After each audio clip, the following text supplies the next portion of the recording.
¿Cómo resguardar los datos personales de nuestros usuarios y usuarias cuando hacemos diseño de experiencia? Te invitamos a un nuevo capítulo de Los martes son de UX.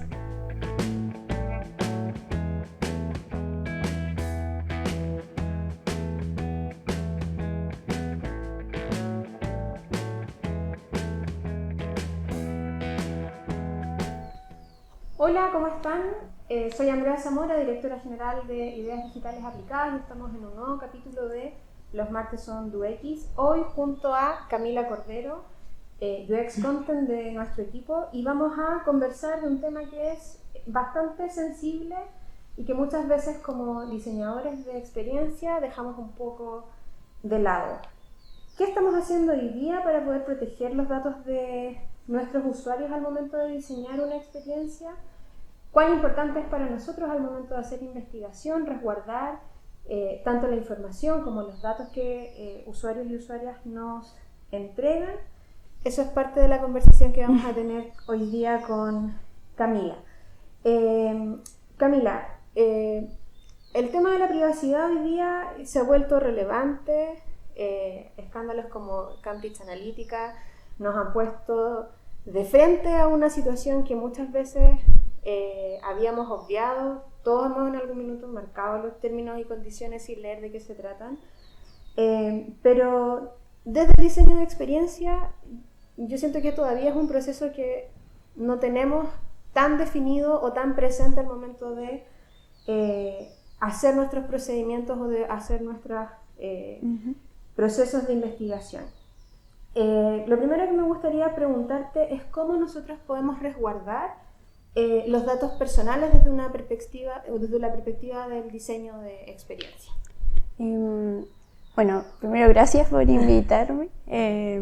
Yo creo que como diseñadores de experiencia, una de las cosas que debemos siempre como cuidar es la confianza de los usuarios, porque la confianza va a marcar cómo se van a comportar ellos con nuestras plataformas, cómo van a poder responder a requerimientos y cómo finalmente van a usar nuestro sitio.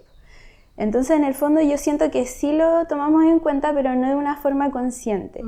En ese sentido, el diseño centrado en el usuario nos marca la pauta para, desde crear una interfaz que sea confiable, también tenemos que crear plataformas confiables en el sentido de el acceso a los datos. Por ejemplo, cuando pedimos, sobre todo en la etapa de research, cuando hacemos investigación y hacemos entrevistas, encuestas, tenemos que ser súper cuidadosos en cómo hacemos estas pautas y también de cierta forma capacitar al equipo que no solo va a hacer la entrevista, sino después va a manipular esos datos. Porque estamos hablando de personas. Entonces, si el research, el que hace la entrevista tiene súper claro que no va a poner su nombre o que no lo va a usar, y eso queda claro igual en el papel que firma la persona y todo, pero después va a pasar esa hoja por 20 personas que quizás no van a ser cuidadosas o van a comentar lo que está ahí. Eso tiene que ser más consciente y tenemos que prepararnos para que después eso se vea reflejado en nuestras plataformas. Y ahí cuestiones como el consentimiento informado, que son procedimientos habituales, o hablar de usuario 1, 2, 3, 4 en vez de usuario Juanito, Pedro, Diego, etc. Son como cosas higiénicas, digamos, no marcan o sea, debería ser un hábito, pero no necesariamente lo es en el momento que, por ejemplo, tú te enfrentas a un gerente que frente a una mala declaración de un usuario, quiere saber quién es y te presiona y todo. ¿Cómo nos deja eso nosotros como consultores frente a un cliente que uno puede entender de alguna manera que requiera de esa información y que quiera como vulnerar ese derecho porque te estoy pagando y tú deberías darme toda la información, digamos? O sea, yo creo que es precisamente ese tipo de requerimientos deberían dejar de existir, como la despersonalización, que es borrar el nombre o ponerle sujeto 1, 2, 3, debería ser como una estructura, una pauta, un protocolo, y las empresas deberían estar preparadas para recibir los datos así y entender que si ellos respondieran una encuesta y pusieran lo que piensan, no les gustaría que todo el mundo supiera que fueron ellos. Entonces, eso es precisamente lo que deberíamos instaurar mejor en el diseño de experiencia de usuario. Y hoy día, donde estamos en un contexto donde hay mucha normativa, la normativa europea cambió hace muy poco y nos obligó a todos a adecuar, incluso nosotros acá, ciertos protocolos en la medida que teníamos lectores fuera del continente americano.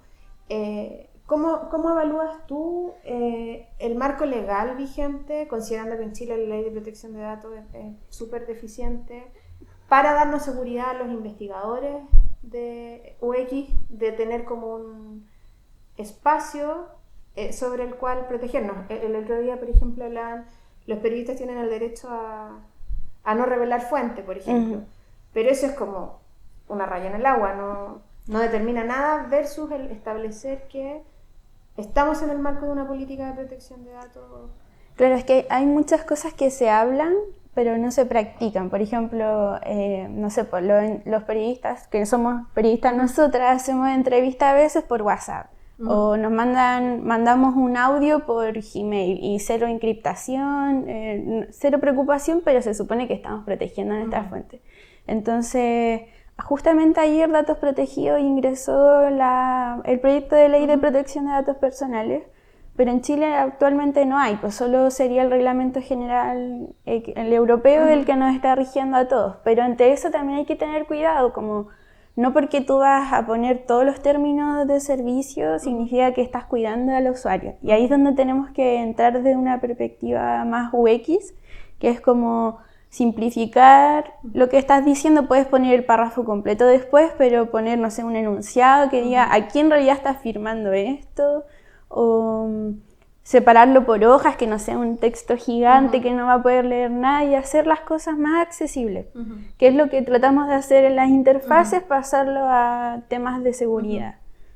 Sí, porque hoy día, lo que mencionaba yo recién, uno marca el check y se olvidó de los términos de referencia, que además suelen ser unos documentos enormes. Terrible. El otro día Paz Peña lo mencionaba en el Día del Diseño de Interacción, que hablan en abogadez y uno no entiende nada. Y uno que se considera un usuario avanzado en términos de tecnología, para una persona, no sé, mis papás probablemente van a entender menos de lo que entiendo yo. Sí, es que es una mezcla entre leyes y plataformas, y todavía los límites no están bien como cerrados. Hay muchas cosas que pasan de un lado a otro, como lo que explicaba de, no sé, pues, estamos diciendo que protegemos a nuestro entrevistado, pero estamos compartiendo su audio por cualquier lado.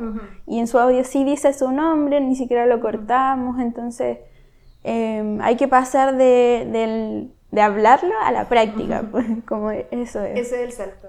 Y en ese contexto me gustaría que nos dierais algunas recomendaciones para que, como diseñadores de experiencia, personas que participamos del diseño de plataformas digitales,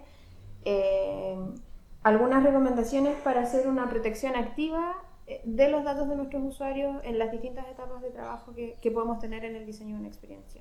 Bueno, esto lo dicen varios autores, que sobre todo Daniel Torres Burriel, el año pasado lo dijo en el Día del Diseño de Interacción, pero hay varios, en Medium, que hay muchos blogs, se habla harto de esto, que es primero despersonalizar, tener súper claro eso en el proceso de research. Y en cosas más materiales es, por ejemplo, si hacemos una encuesta, no tener premarcados los checkbox, como no tener así como oculto que ya lo marcaste, separar los términos de las condiciones de servicio como documentos separados y también hacerlo en varias páginas. Otra cosa súper importante es como si vamos a enviar la información al usuario por correo, mensaje de texto, lo vamos a llamar, que es súper claro en el documento que está firmando, porque a veces uno entrega el teléfono y piensa que solo lo está entregando, pero no sabe que después lo van a llamar. Entonces, si vamos a pedir un dato, especificar por qué. Y ese tipo de cosas en realidad como súper materiales, o sea, tangibles, visibles para el usuario. Bueno, sin duda es un proceso bien complejo de abordar. Yo creo que igual nos falta harto. Es que no hay conciencia como usuario. O sea, nosotros como diseñadores podemos pensar que sabemos algunas cosas, pero al mismo tiempo somos usuarios. Y al ser usuario se nos olvida, pero después reclamamos porque nuestros datos están en tal lado. Entonces tiene que ser un proceso doble, pues desde el usuario y desde el que crea, no sé cómo. Y eso también entenderlo que no es solo en plataformas como mi correo o mi cuenta en Instagram o Facebook, sino que está en todo lo que yo haga digitalmente, debería haber un... Sí, en todos los sitios que entremos, no sé, pues también si nos pasa algo, acostumbrarnos a reportar, como eso ya además de ciberseguridad, pero sí, pues, reclamamos mucho a veces, pero no usamos las mismas plataformas para poner en evidencia lo que está pasando. Y ahí ya para ir cerrando, ese reporte, ¿tú crees que es un proceso que está bien diseñado? ¿Que es fácil, por ejemplo, reportar una publicación o una vulneración a mi privacidad, por ejemplo? No, precisamente con Ida fuimos en febrero a una junta con Facebook. Facebook es dueño de WhatsApp, Instagram. Una de sus principales preocupaciones era, según ellos, que las comunidades estaban reclamando porque era muy difícil acceder, sobre todo en Latinoamérica, a los reportes, porque estaban en inglés. O sea, yo puedo reportar fácilmente mi perfil, pero no puedo eliminar mi cuenta porque ahí llego a un formulario en inglés. Pues. Entonces, todas las denuncias, los reportes más complejos, donde uno quiere entregar información, las preguntas están en inglés, estaba todo en inglés.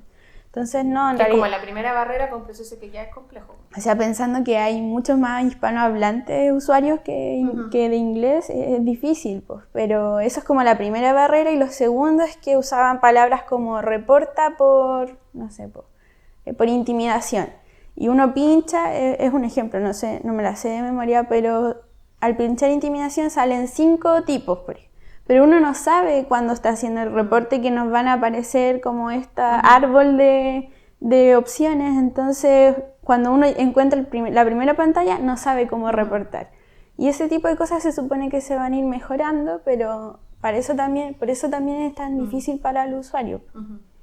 Bueno, entonces claramente los diseñadores y diseñadoras de experiencia tenemos ahí un gran desafío, y los UX Researchers también, sobre todo porque trabajamos con personas y para personas. Entonces en la medida que no cuidemos a nuestros usuarios y usuarias, estamos de alguna manera contribuyendo a su vulneración de derecho a la privacidad. ¿No? Y es importante que todo eso marca la experiencia. Pues, si estamos queremos hacer buena experiencia, la seguridad es parte de mi experiencia, pues no lo podemos olvidar. Bueno, darte las gracias, Camila, por tu primera participación en Los Martes son UX. Recordarles que tenemos el blog de Ida en blog.ida.cl, que también estamos en Spotify. Estamos muy contentos porque este ya es el capítulo 18. Espero que para los próximos vuelva Rocha a la conducción y pueda decir con toda propiedad que es su programa. Yo, por razones particulares, me voy a ausentar en algunos capítulos, pero les dejamos invitados a suscribirse y a dejarnos sus comentarios o sugerencias de temas para los próximos capítulos. Y me soplan que ahora sí, por fin, estamos ya instalándonos en una oficina nueva, así que hemos estado bien movidos estos días. Por fin Villegas cumplió el sueño del set propio, así que está muy contento. Agradecerles por su participación e invitarlos a que nos sigan en todas nuestras plataformas sociales. Gracias, Cami. Nos encontramos en Los Martes son UX. ¿Ya? Bravo. ¿Cerramos?